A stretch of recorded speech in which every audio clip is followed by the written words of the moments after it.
Indus valley civilisation का रहस्य, कैसे मिट्टी सभ्यता, एंशियंट टेक्नोलॉजी सीक्रेट्स। दोस्तों, क्या आपने कभी सोचा है कि 5000 साल पहले जो सभ्यता दुनिया की सबसे एडवांस थी वो अचानक गायब कैसे हुई? हड़प्पा, मोहनजोदारो, उनके बड़े बड़े शहर, प्लानिंग और टेक्नोलॉजी का राज क्या था? सबसे बड़ा सवाल, इंडस वैली सिविलाइजेशन वैनिश कैसे हो गई? चले आज इस वीडियो में एक सफर पर चलते हैं 5000 साल पुरानी दुनिया में। इंडस वैली सिविलाइजेशन, जिसे हम सिंधु घाटी सभ्यता कहते हैं, वो 3300 बीसीई से लेकर 1300 बीसीई तक अपनी शान में थी। उनकी टेक्नोलॉजी क्या थी? उनके पास world is first urban sanitation system था।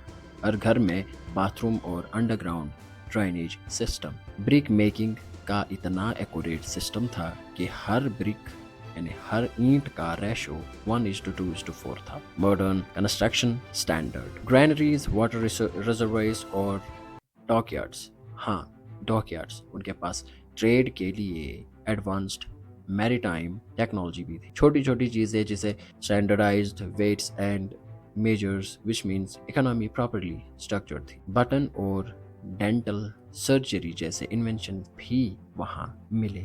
Shocking, right? इतनी एडवांस टेक्नोलॉजी होने के बावजूद ये सभ्यता खत्म कैसे हुई? अब आते हैं उस सबसे बड़े सवाल पे, कैसे खत्म हो गई इंडस वैली सिविलाइजेशन? बहुत सी थ्योरीज हैं, पर सबको जोड़ने वाली कहानी मैं आपको बताऊंगा। Climate change and Saraswati river drawing up.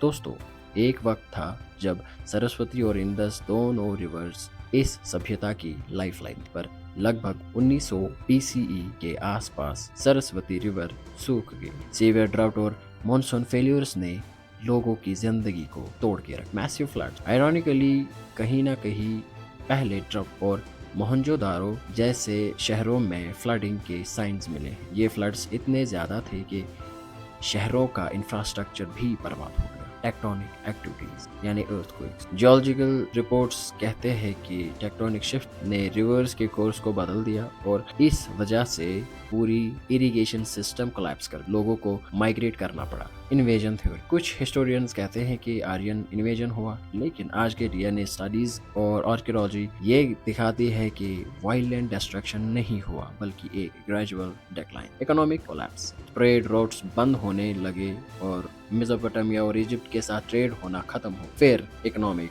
Downfall हुआ। तो क्या इंडस वैली की टेक्नोलॉजी उन्हें बचा नहीं सकती थी? दोस्तों, टेक्नोलॉजी तो थी, लेकिन नेचर के आगे इंसानी टेक्नोलॉजी फेल हो गई। उनके पास क्लाइमेट अडाप्टेशन टूल्स नहीं थे और जैसे जैसे रिसोर्सेज कम होते गए, उनका नेटवर्क टूटता गया। आज हम जिस क्लाइमेट चेंज क्राइसिस का सामना कर रहे हैं वो कुछ वैसा ही था। बस फर्क सिर्फ इतना है कि हमारे पास सैटेलाइट्स हैं, एआई है, लेकिन उस वक्त वो लोग बस अपने आसपास देखकर फैसले लेते। ये एक साइलेंट कोलैप्स था, ना कोई बड़ी जंग, ना कोई बड़ा हादसा, ना कोई बड़ी बीमारी। बस एनवायरनमेंट की मार और रिसोर्सेज की कमी ने एक महान सभ्यता को दबोच लिया। आज भी हमारी दुनिया में क्लाइमेट चेंज और रिसोर्सेज एक्सप्लॉयटेशन हो रहा है। क्या हम इंडस वैली से कुछ सीख पाए? हमें भी आजकल क्लाइमेट चेंज को सीरियस लेना चाहिए, क्योंकि क्लाइमेट चेंज की वजह से एक बहुत बड़ी सिविलाइजेशन खत्म हो चुकी। क्या हम भी इसका शिकार हो सकते हैं? कमेंट सेक्शन में ज़रूर बताएं और अगला वीडियो आप हमें सजेस्ट कीजिए कि आप किस चीज़ पर देखना चाहते हैं। शुक्रिया।